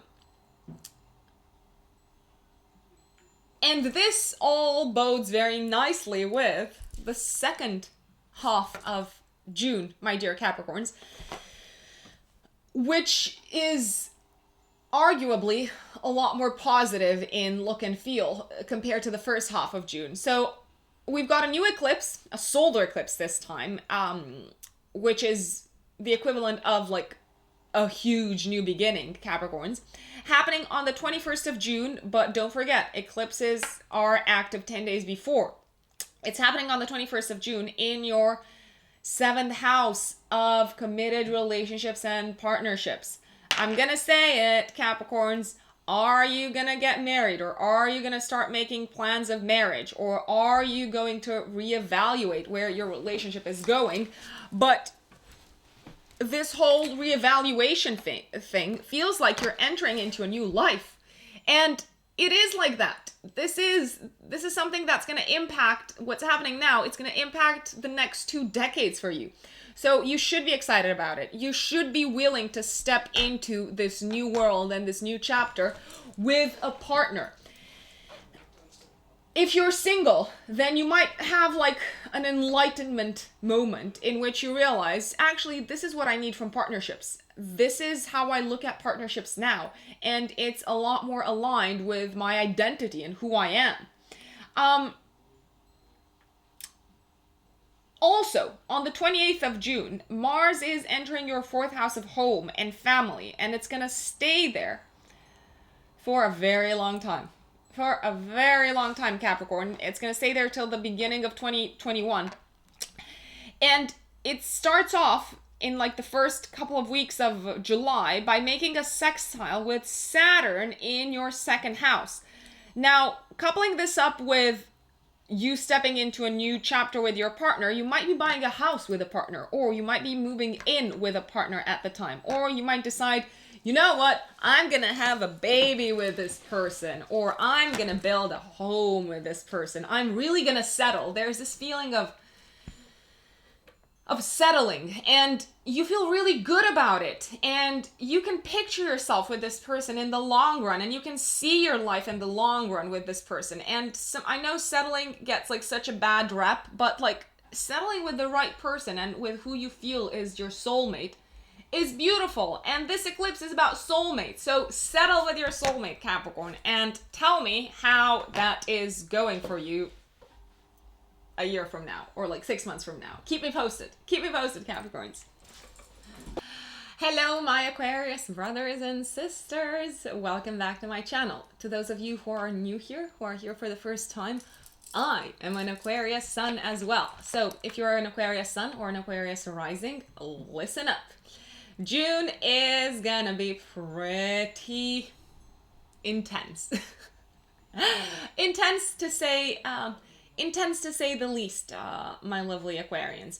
The first half of June is all under the influence of the lunar eclipse happening in the sign of Sagittarius. The second half of June is revolving around a solar eclipse happening in Cancer, with Mercury going retrograde, very interestingly, in the same sign, in the sign of Cancer. So we're stepping into a new beginning, but this new beginning is somehow linked with our past. It's something that we've envisaged, we've thought of in the past, because that's what Mercury retrograde is about.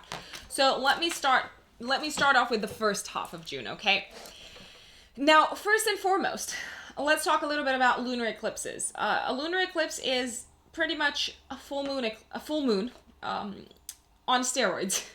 So it's the equivalent of an ending, but it's an abrupt ending. And since it's on the Sagittarius Gemini axis, it's probably an abrupt ending that brings with it unsettling news, because Sagittarius Gemini is all about disseminating information and like putting it into context and sharing it with the outside world. It's also the axis of learning, so we are going to learn some new stuff that's going to blow our minds, Aquarius. So the lunar eclipse is actually happening in our 11th house, in our house of long-term plans and dreams and objectives. And also, it's a house that is associated with our tribe, with our people. And it's also associated with the money that we make, especially from like personal businesses. So it seems to me like a long-term plan that we had, a vision for the future that we had, is coming to a very abrupt end. And it's kind of pulling us away from how we envisioned our future to look like.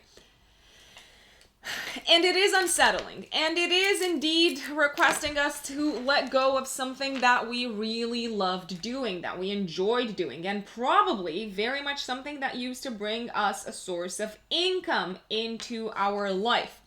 It's also possible that some plan that we had might not be able to materialize, and we realize it like very abruptly.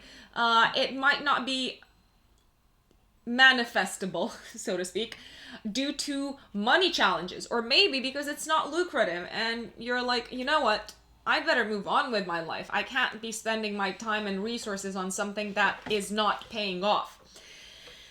Whatever you find out and whatever is unfolding in your life around this time, my lovely Aquarius, we're fixed signs, and we generally talk a big talk around change and progress and innovation and the future, and we embrace change and we embrace the future, but only when it's coming from us, when it's like initiated by us. So when it comes from like the external world, we're like, no, hold on a second, what are you talking about? Change? I never asked for any change. Who are you to ask me to change? You don't have a say in it, Aquarius. That's probably how it's gonna feel. It might also rock a little bit your self-confidence, your self-esteem, but it's ending, and I recommend that you focus on what's coming up next, because some really good stuff is coming up next. Let me tell you about it. At the time of the eclipse, which, by the way, you can already feel the impact of it 10 days before the actual eclipse, Uranus, which is your ruler, Aquarius, and my ruler, is in our 4th house of home and family and the past and childhood and roots. And it's also linked with our ancestors. This is sextiling Mercury in your 6th house of home. No, Mercury in your 6th house of day-to-day work and health and well-being and daily habits and routines. It looks like whatever is happening in your life at the time, you are probably enjoying your work life a lot more. You seem to be working from home a lot more, and you seem to be enjoying the freedom of this like private space that the home is offering you, that is like still allowing you to do your job, but you don't have anyone breathing down your neck. You don't have like any interruptions. You don't have to socialize more than you want to. So you seem to be enjoying this freedom. Also, Mercury is involved in this aspect, and Mercury rules what you love to do. So it looks like you're going to be working from home a lot more and doing something that you really enjoy doing. What else do you want, Aquarius? Yes, like maybe not everything's turned out the way you wanted it to turn out, but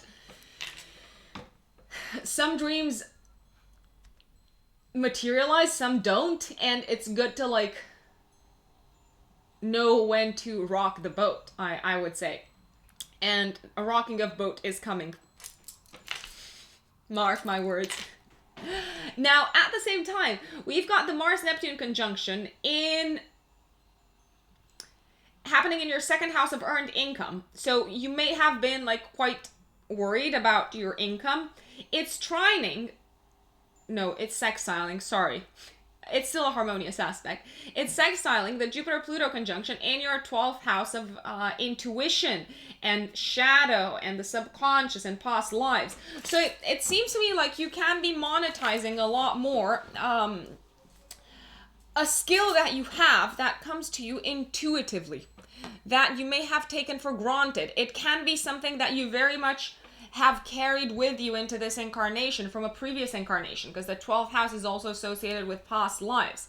I also want to say it's very possible that you're already like smelling the money, okay? So you can follow your intuition when it comes to money and sources of income, and you are gonna hit gold once more. And you're probably gonna hit a pot of gold, which is much bigger than you've ever imagined, because we've got Jupiter, which is the planet of abundance, and Pluto, which is the planet of the underground, so it's hidden, literally striking gold that is hidden.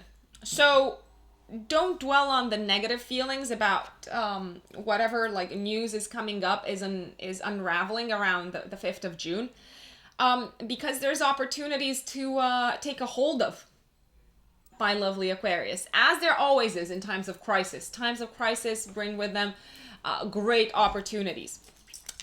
Now, on the 21st of June, this is where it's looking pretty good, Aquarius. We've got a solar eclipse happening in your 6th house of day-to-day work in Cancer. Now, the interesting thing is, Mercury entered retrograde in Cancer at the same time. So you seem to be starting off, you seem to be entering this like huge new chapter, because the solar eclipse is like a big new beginning, a big new chapter in your day-to-day work, but it's something that you may have done before, or you may have done in a previous lifetime, or it's something that you may have like taken for granted or like done as a hobby, because Mercury rules hobbies for you. So you have all the support from the universe that you need to turn your hobby, to turn your passion into your day job. Mark my words. Again, Aquarius. Why do I keep on saying that? I think I heard it in a movie or something, and I think it sounds good. Now, you might have some concerns around cash flow. You don't have to have any. You shouldn't have any. I mean, yes, indeed, you might have some like unexpected expenses around the time, and you might be required to like spend some money in order to make money, but you shouldn't be worried in the long run, because cash will be flowing to you, Aquarius. Last but not least, Mars, the planet of action, is entering your 3rd house of communication, of siblings, of transportation, of short distance travel and learning. It's entering this house after the 28th of June, and it's staying there till the beginning of next year. So it looks like you are going to be entering a five month phase, almost 5 months, five to 6 months phase. Anyway, the rest of this year, like hands on. You're going to be very hands on in terms of learning new skills, of picking up new skills, of studying, of going back to the drawing board. Mars in the first couple of weeks in July is making this beautiful sextile with Saturn in your first house. You know what you need to study, Aquarius, and you are gonna get down to business, and this whole this energy that you're gonna put into your learning, because there's a lot of energy, like Mars is empowering you to absorb a lot of information. This is actually, Mars is sextiling Saturn in your first house. You are learning more and more and more and absorbing and collecting information and becoming who you are meant to become. Because Saturn is going through your first house of identity, Aquarius, and it's going to be going through it for the next 2 years. So from the mid-December till March 2023. So you are literally shaping your new identity, Aquarius, and that is super exciting. Super exciting. Not to mention that this new identity is completely aligned with the new plans that you have made for the future, and is also in complete alignment with the money and the income that you can bring into your life through this new I see you stepping into a new business. I see you selling a lot. I see you doing e-commerce. If you are in any sort of job or business that requires you to sell, you're gonna thrive in the next couple of years, and you are gonna specialize in it. So good luck to you, Aquarius. Now, my dear Pisces, thank you for sticking around. I'm sure you haven't watched everything. I'm sure you literally just jumped to the Pisces timestamp. But hey, thank you for being patient anyway. So my lovely Pisceans, what is happening for you in June? Well, I'm going to say it again. I'm going to say what I've said to all the other signs. Pisces Sun and Pisces Risings, the first half of June is rattling. There is going to be some great piece of news unraveling around the 5th of June, around the lunar eclipse happening in Sagittarius. And you're also, in the second half of the month, stepping into a new beginning with the solar eclipse in Cancer. So these are probably the two main dates, the most important dates, and the ones that are going to influence the entire month for you. It's a very disconcerting time. It can be a very confusing time, I've got to say, Pisces. And you might feel lost, and you might feel like you are losing your place in the world this month, but be patient, because come mid-July, you're gonna have a much better view of the cards, of all the cards that are on the table, because right now it can feel like you are being hit from all sides, and you're what do I do? What do I do? My advice is wait it out until mid-July. So let me start breaking it down for you. On the 5th of June, we've got a lunar eclipse happening in your 10th house in Sagittarius. Lunar eclipses are basically full moons on steroids. They represent the culmination of a chapter and at the same time the end of a chapter. There's nowhere else to go. It's all kind of dying down. It's you've reached the peak, and now it's time to let go and to move on with your life. So do not hold on to the past. This lunar eclipse is forming a T-square between the Sun, the Moon, and Mars conjunct Neptune in Pisces in your first house. The way I see this playing out is in a few possible ways. There seems to be a big like end in your career, the huge end of a chapter in your career, and it's going to impact not just your career path, it's going to impact your whole sense of identity, and it might actually confuse you a lot about who you are after this career chapter ends. You're going to find the answer, but to start with, you're going to be like, what am I going to do with myself? It is probably going to be painful because we do have Mars conjunct Neptune in your first house involved, and you might feel like it might feel like you are being made the scapegoat for something at work, and that is kind of like accelerating the timeline for this kind of career chapter to end for you. And you might feel like the victim, and you might be the victim, Pisces, but you know what? Don't have that victim mentality and acknowledge that actually this is destiny's way of like giving you a nudge in the right direction and in the direction in which you should be focusing for the next year and a half till January 22. Now, there's also good news at the same time, and there's also a silver lining that I urge you to focus on. So around the time of the eclipse, which by the way, you might feel the effects of it 10 days before the actual 5th of June, Uranus is in your 3rd house, sextiling Mercury in your 5th house. So it looks like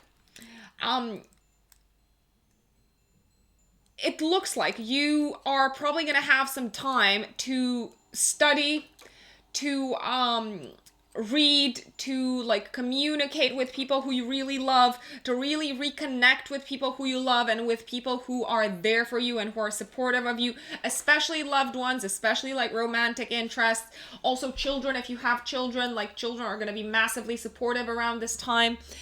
And I urge you to look at them and take their example in terms of how they deal with life, how they deal with it like one day at a time. It could be also really like a very propitious time for you to focus on doing something, on learning more about something that you're very passionate about.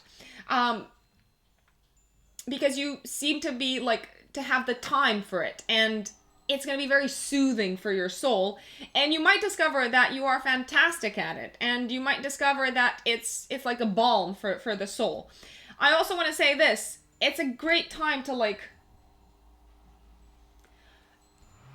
I want to say like having fun and enjoying yourself and resting is probably not going to be at the top of your mind, but it's actually that I do recommend you do, and I do recommend that you take a break, because you've had a pretty like intense time, and you've been like pretty like hard on yourself, and you've been like very focused on your goals in the past couple of years, and you may have forgotten to enjoy yourself. So this is a good time to like surrender to what's happening and focus on enjoying yourself. I also want to say this, you've got a Mars-Neptune conjunction in your first house. Sextiling Jupiter-Pluto conjunct in your 11th house. This is a time to like really take a step back and redefine your future, redefine what's next.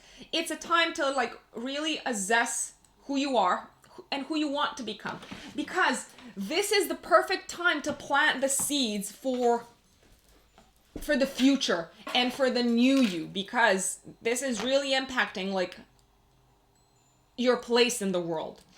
Now, Mercury is going retrograde between the 18th of June and the 12th of July in your 5th house of true love in Cancer.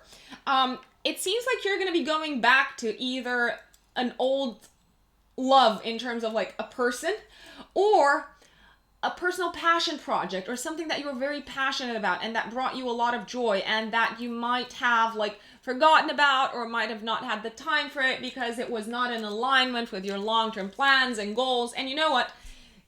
It's actually something that I recommend you do, and I recommend you spend time on it, because it's exactly what you need. And I'm going to tell you why.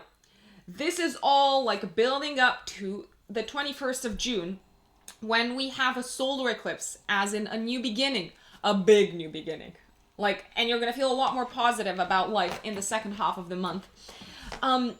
Because we've got the solar eclipse happening in your 5th house in Cancer, whilst Mercury is retrograde there. So whilst you are entering a whole new chapter in terms of like creative passion projects, but also possibly love life.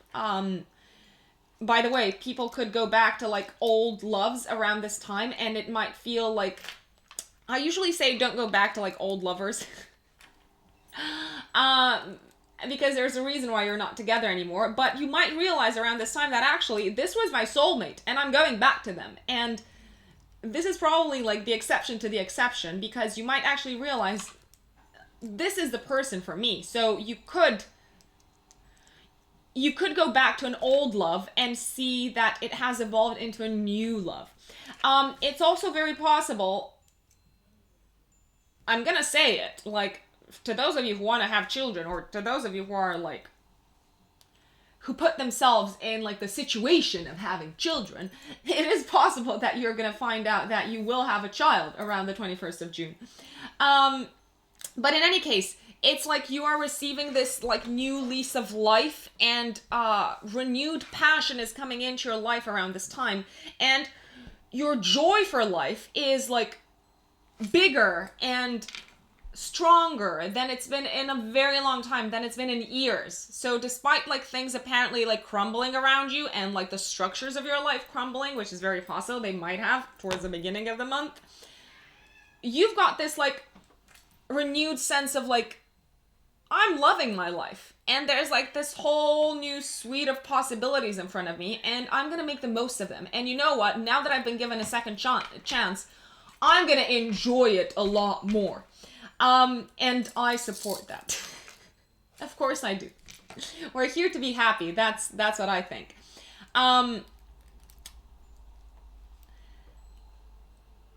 the 28th of June, you've got Mars entering your second house of money and earned income. So Mars is going to be in this house, in this area of your life, till January next year, if I'm not mistaken. In any case, till the end of this year, at least. And in the first couple of weeks, so at the beginning of its cycle, so for like the last few days in June, and like especially like the first couple of weeks in July, Mars is sextiling Saturn in your 12th house. It looks like money starts flowing back into your life from a behind the scenes source, from like a source that was not like your number one source of money, and you're feeling good about it. And you might also go through like a period of reestablishing your sense of self-worth, and it will come through a spiritual source. It will come through you looking at things from like a wider perspective and surrendering to this higher force, to the universe, to however we want to call it, who you probably realize they've got other plans for you, and their plans are beautiful. You're not privy to them yet, but you are worthy, and you should be confident about the future. You've got every single reason to. Last but not least, Venus is in your 4th house of home and family, trining Saturn in your 12th house. So I'm probably going to say that you are going to enjoy the time that you spend at home.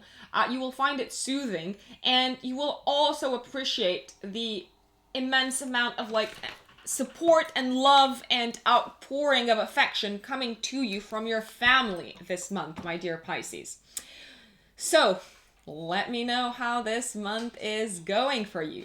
Now, thank you once again to everyone for watching this. If you are interested in a personalized horoscope, so the most accurate type of forecast that is based on your natal chart, please feel free to get in touch with me through my website. You'll see there the various type of services that I offer, including the yearly forecast. Thank you for joining. If you haven't subscribed, what are you waiting for? And once again, it's been my pleasure to do this for you folks. I will see you next time. Bye.